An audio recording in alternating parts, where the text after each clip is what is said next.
So Javelin 100 was a phase 3 study that enrolled patients with metastatic urothelial cancer who had already received first-line chemotherapy outside of the study and had achieved at least stable disease on chemotherapy. The historical approach in that setting is to stop chemotherapy after about 6 cycles of treatment and just monitor patients, because we know that if you keep giving chemotherapy in that situation, toxicity will continue to accumulate, but the benefits start to plateau.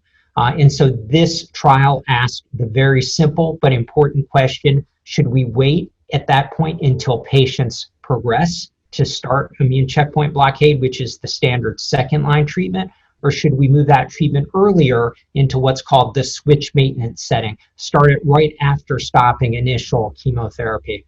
So patients on this study were randomized to receive switch maintenance avelumab, the PD-L1 inhibitor, versus best supportive care, which is really just monitoring in this context.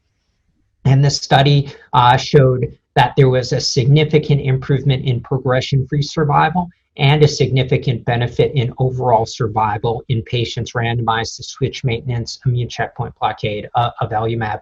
This is the first study as part of a first-line treatment strategy with immune checkpoint blockade to show a survival benefit in urothelial cancer. This really builds on data that we published recently in the Journal of Clinical Oncology and presented at ASCO last year, which was a randomized phase 2 study of switch maintenance pembrolizumab versus placebo. In that study, the primary endpoint was progression-free survival, and similarly, a significant improvement in progression-free survival was demonstrated with that approach.